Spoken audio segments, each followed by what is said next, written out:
Salute, salute, salute. Welcome to a Listen to the Bars segment on the Teebone Blast / Brooklyn Approved podcast.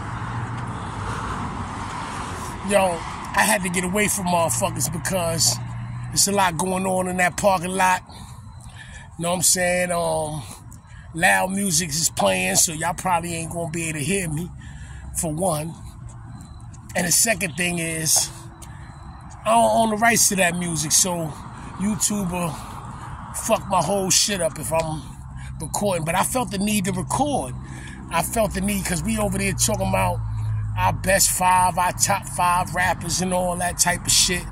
So I said, let me get away from these motherfuckers so I could share my top 10 with y'all. But before I do that, let me say this. I need to make 2 announcements, basically.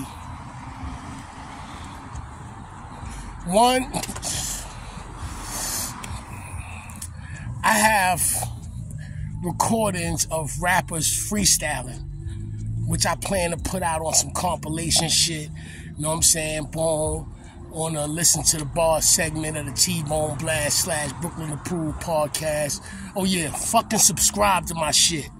You know what I'm saying? But I haven't did that yet. And I know some of the rappers that submitted videos to me is probably like, damn, what the fuck is going on? That's my bad. I make no excuses. But I'm gonna get that shit done. The second thing is episode 9 of the Talking That Walk series that I got going on. I talk about Rikers Island shit, but this one gonna be sick because I got different motherfuckers actually on it. That's the first time I ever did that. Normally it's just me talking. This time I got other motherfuckers. You know what I mean? Some people talked about experience. Some people dropped some jewels. Some people promoted whatever they got going on. Some people told a quick story. But whatever the case may be, everybody pretty much talked they walk. And that's what it was all about. So when that episode dropped, that shit gonna hit. I got some official Brooklyn motherfuckers on there. Straight jacket. Alright. But anyway, let me get into this top 10 joint. Because as you can see, the title would pretty much speak for itself what this episode is about. I'm outside, y'all. You know what I'm saying? I'm out here. Alright, let me start off with...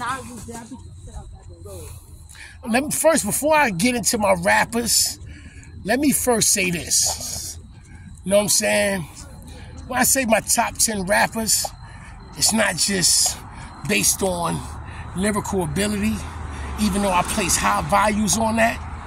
It's mostly based on like an influential thing. In one way or the other, all 10 of these rappers that I'm about to name, because I'm giving y'all my top 10, influenced me in some way, form, or fashion. You know what I mean? And I'm going to give y'all my list. I'm also going to do it like boxing, though. So I'm going to cheat a little bit. I'm going to give y'all 11. You know how boxing, when they do their list, they do the pound for pound list. They give y'all 10 boxers, 10 top-rated boxers, and then they give y'all the champion. You know what I mean? So technically, they give y'all 11 people.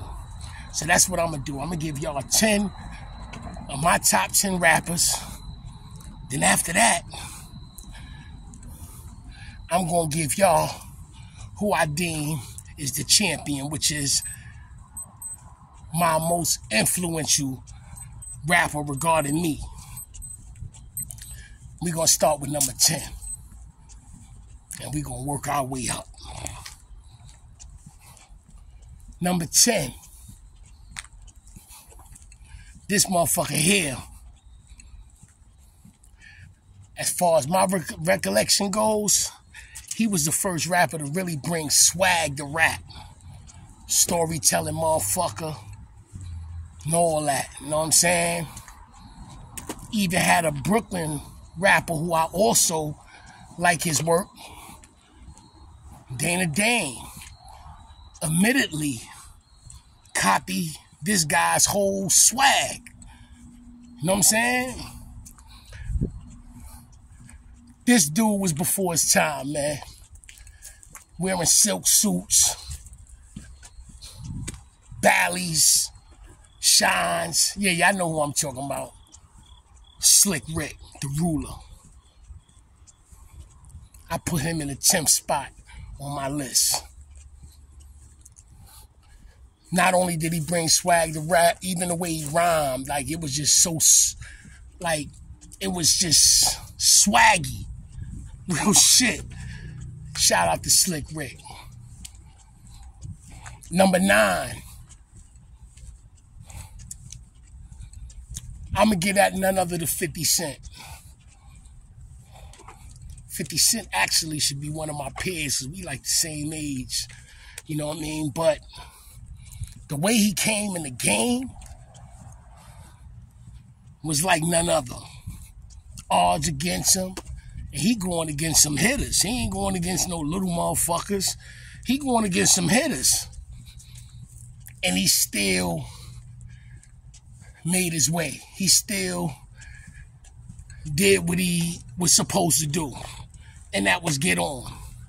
And even to this day, the way he talked, the way he vibed, you can't help but to be like, yeah, son know his shit.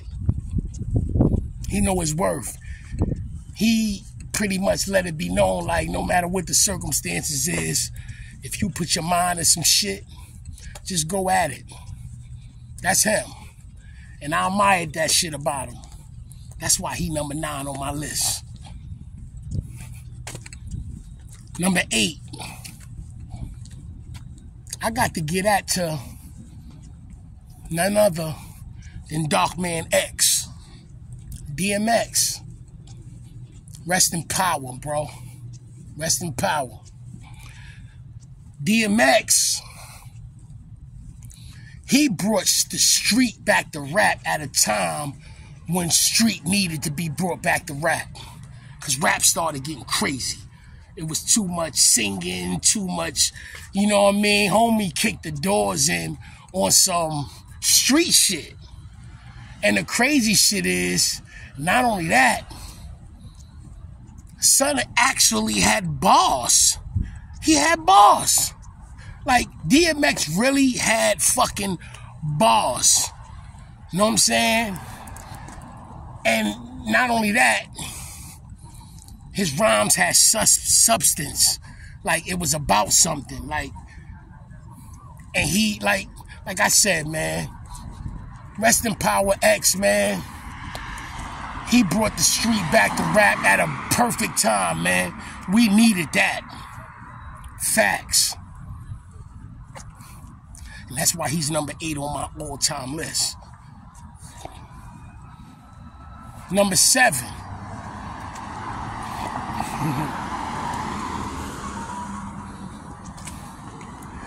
This might be a shocker to y'all.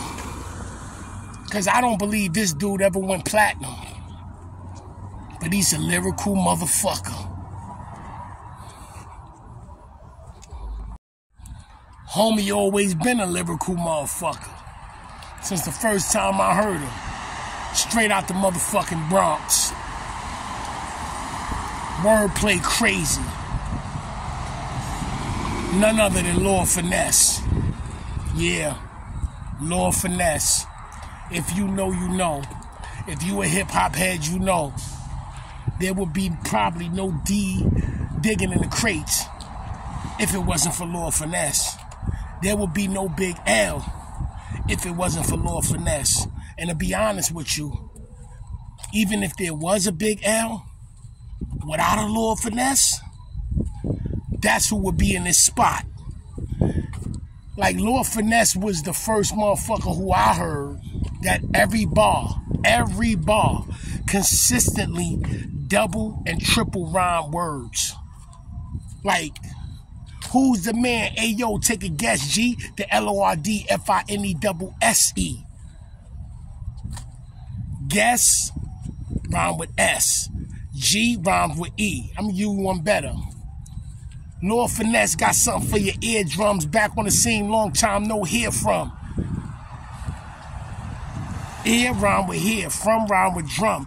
He rhyming 2-3 words with the previous bar, the end 2-3 words, like, or one long word and by syllable matching 3 words to rhyme with that one long word. Come on, man. He was doing that back then. A lot of rappers did it here and there, but he did it every single bar, and I peeped that shit early, and that's when I started writing. I was writing my shit where I'm double, triple rhyming words. Even Big Daddy Kane gave Lord Finesse his flowers on the Drink Champs that he just did. Shout out to Lord Finesse, man.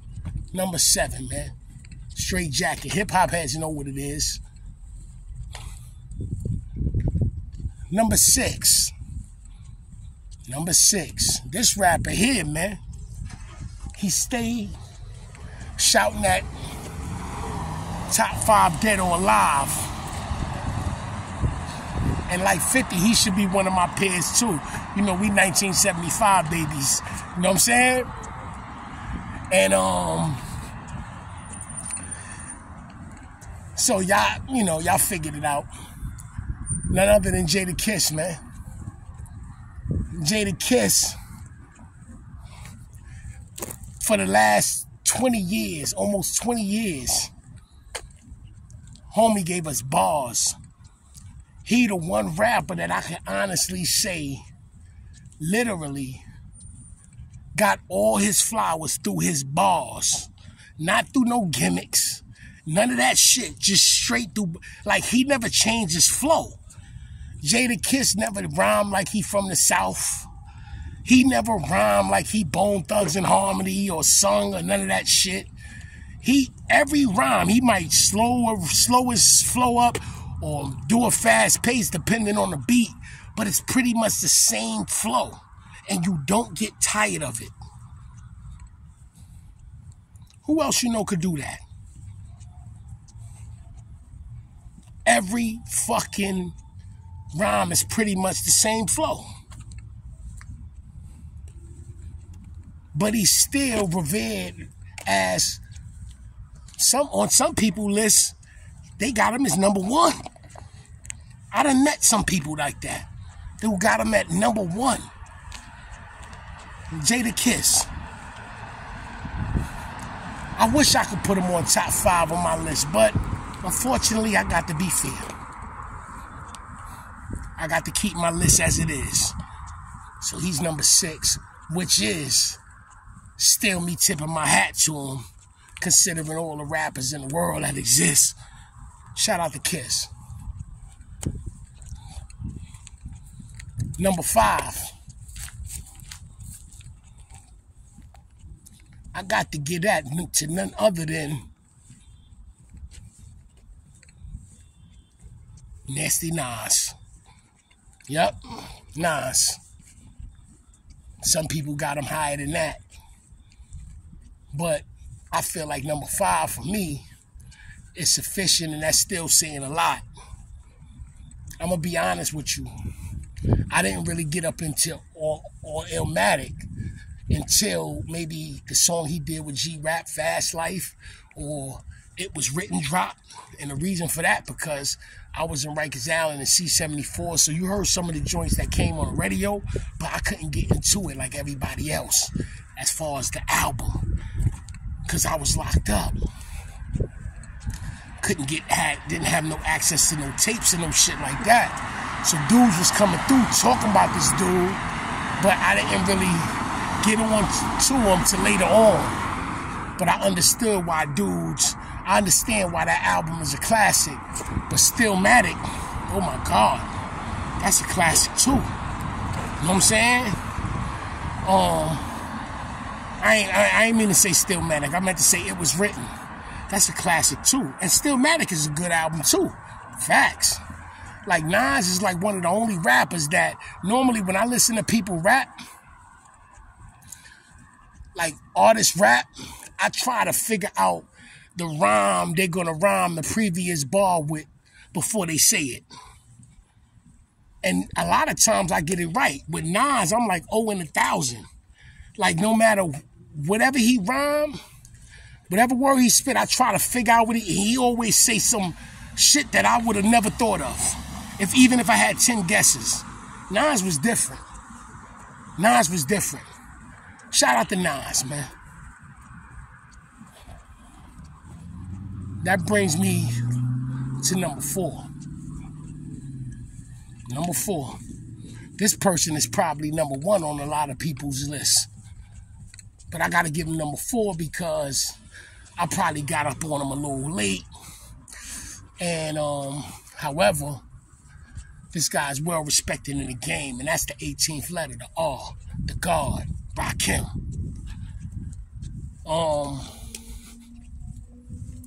Rakim was, to me, the first rapper. I believe he's the first rapper, if I remember correctly, that kind of modernized rap. Like made rap the way people spit today. You know what I'm saying? Like before that, you had the what's the dude name? Curtis Blow. We're playing basketball. You know what I mean? That's cool. I rule. And then you had Run DMC. Whose house? Run house. Rakim, he came with a flow that was different. I never heard him yell in a rhyme. Who ever heard Rakim scream in a rhyme? His flow is so understandable. It's just so clear and smooth. It's just like, it's got a rhythm to it. You know what I'm saying? It got a rhythm within the beat. Like, his flow alone, not even, his lyrics is crazy. But the flow alone, it was just different. LL and all of them, they scream, rock the bells. You know what I'm saying? And it's not no shots at LL or none of them dudes. But Rakim kind of, as far as what I know, he modernized the flow of rap, of hip-hop. Facts. Let's go to number 3. Number 3, I'm going to get that to none other than Notorious B.I.G. No, I take that back. My bad. So I pretty much blew up number 2. But number 3, I'm giving that to Kool G Rap. Kool G Rap is damn near everybody's favorite rapper. Even if he's not your top favorite rapper, he's like one of your favorite rappers. I mean, if you got some age on you. You know what I'm saying? Like, I done heard Styles P say in interviews that Kool G Rap, like, influenced him. Beanie Siegel, Hell Rell, all these cats. Like, Kool G Rap was that deal. And not only that, what people don't give him credit for, Kool G Rap was like one of the first dudes that actually started talking that hustle rap shit, man. Listen to Streets of New York. Listen to Road to the Riches. He was talking that shit back then. Real shit. And he twisted it with some hardcore shit, with some killer shit. Like he mixed it. And on a low, that motherfucker there was comical. Listen to Rated X. He'll say some shit in a hardcore way, but that shit be funny as a motherfucker. He had the lisps. Kool G Rap, man. Kool G Rap, man. That deal, man. Facts. Now I can go to number 2. And I already blew that up on the last one. Notorious B.I.G. Yup. Before Notorious B.I.G. came out, rap started getting stupid. The same way how I say Rakim modernized the flow of rap, Big brought that shit back. Now, again, already said that I wasn't up on Nas at this time. So some people get at the Nas, but Nas wasn't really mainstream like that. So I gotta give it to Big. You know what I'm saying? Like, you had Onyx screaming, Dodge Effects with that bump, skitty bump. Big brought it back the way where it's supposed to be. And this is not shooting at none of them. You know what I'm saying? But Big brought that shit back, man. The way rap is supposed to be, man. Real shit, man. And he really did bring the East Coast back. Rest in power, Big. He got caught in unfortunate circumstances. No telling what that man would have been had he still been alive. But here it is. While he was alive, he was only one album in. But I say two, for argument's sake, Ready to Die and Life After Death. But he's on everybody's list with just 2 albums. So imagine if he would have lived, if he was alive, he probably would top everybody's list. If it's one reason why Big ain't on everybody's #1 list, it's because he don't got a large body of work. But the little shit he do put him #3 or #2 on my list. You know what I'm saying? Like, Big was different. Big was different. I remember Kaksaki. I was in Kaksaki prison when Big was really popping. And that whole spot was jumping. Rest in power, Big, man. Word. That brings me to my #1 spot. Yup. You probably guessed it. Sean Carter. Jay-Z. Yup. Jay-Z. There's be a lot of hate going on Jay-Z. You know what I'm saying? I'm probably gonna get balked on in the comments because I'm saying Jay-Z. But on some real shit, any rapper, if they gonna be real, if they had to pick a career who they would want their career to mirror, it would probably be Jay-Z's. I mean, every album, I list every solo album Jay-Z got, I fuck with. If I had to pick an album that I least like, it would probably be Kingdom Come. And even on that album, there's mad hits, mad joints on that shit that's fire. You know what I'm saying?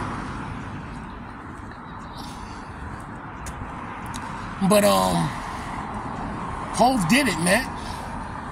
Hov did it, man. Real shit, he did it. And what I like about Hov is you got some rappers that's lyrically nice, but they can't make a hit song for shit. Then you got some rappers that can make hit songs, but they not lyrically nice. This motherfucker can make a hit song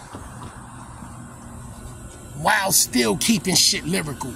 I want to bestow that on Big as well. Biggie could do that as well. Them 2 motherfuckers could do that. Could literally make a hit song, a commercialized song, but it still be lyrical.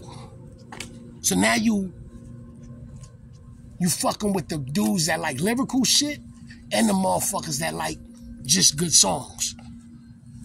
That takes a special kind of motherfucker, man. Real shit. I am a little pissed at Jay. I ain't gonna say pissed, but feel a little way about Jay not motherfucking showing up to that 50 years of hip-hop joint.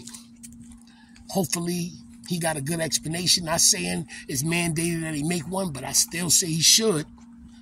You know what I mean? Because at the end of the day, a lot of people ain't old enough to remember Kool Herc and Grandmaster Flash and them type of cats. Salute to them. A lot of people ain't old enough to remember them. To a lot of people, you the pioneer. You know what I'm saying? And that's why I feel you should have been there. Even if it's to show face. You ain't even have to rhyme or nothing.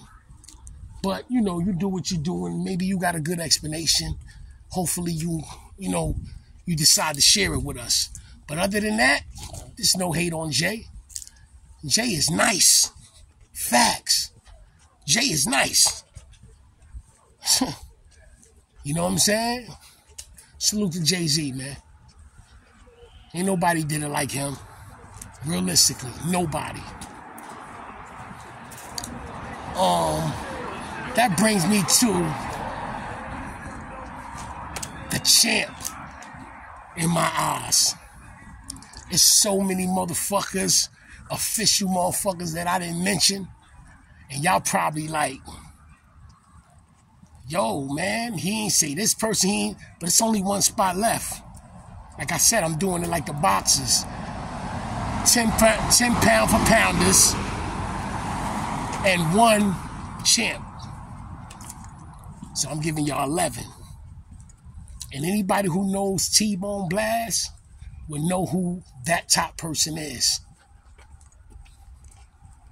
None other than Big Daddy Kane. Straight jacket. Straight jacket. Kane was a motherfucker. I remember us going past the African table where they selling bootleg tapes. And I snatched the tape, not even looking to see what it was. We always used to do that shit. We was kids. And I remember on this one occasion, I took one, and it was the Big Daddy Kane, Long Live the Kane tape. But ain't no half-stepping and all that. Took it home, listened to it, that shit hit me. That shit was like, brain cells are lit, ideas start to hit. Next, the formation of words that fit. At the table I sit, making it legit. And when the pen hits the paper, oh shit, like his wordplay. And he was like a cocky motherfucker too.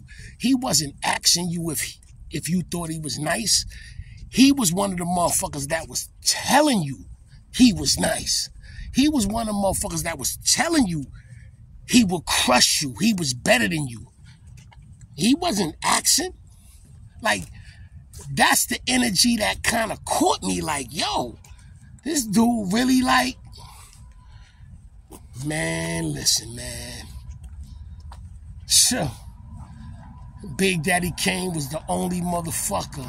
There's a little fun fact about me that had me starstruck when I saw him in person. I remember I'm all the way in Van Dyke. I'm in Van Dyke Projects.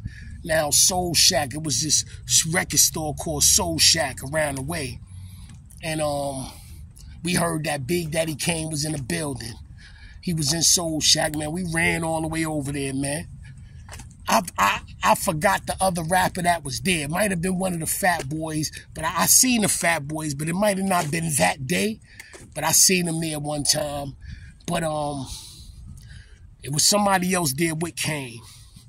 And I remember seeing him, like, that's Kane. Like, he had a green hat, so I never got on, a green cap on. So I never got a chance to see him like that flat top in real life.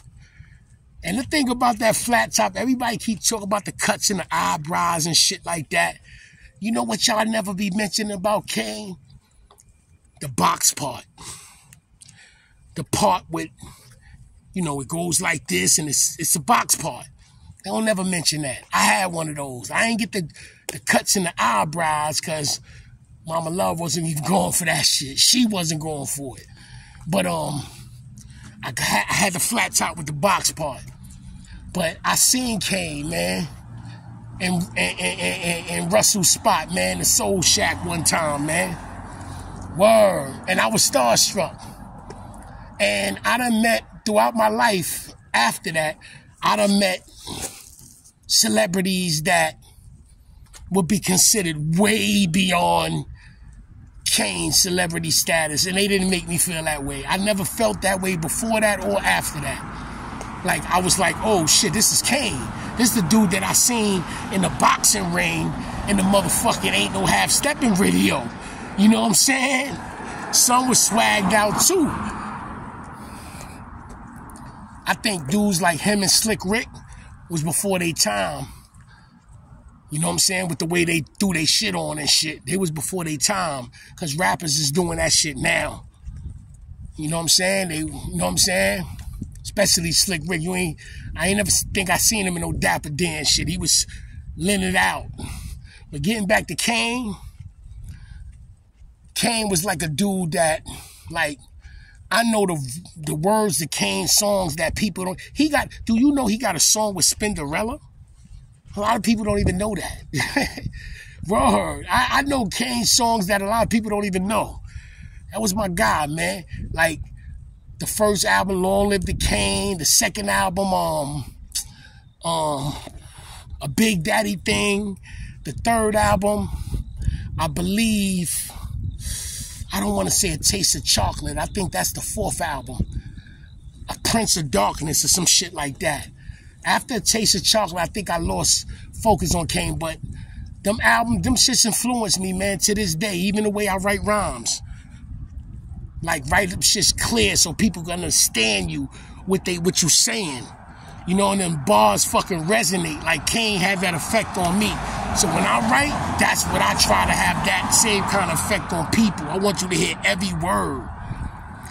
But anyway, that concludes my motherfucking top 10 rappers. I know I'm gonna probably get cursed out in the comments why Pac ain't on there. I don't know, Pac was probably the most passionate rapper, but I don't know, he just didn't really do it for me like that. It's not to say he don't got songs. Then you got dudes like Ice Cube, Scarf. There's so many people that I could have named.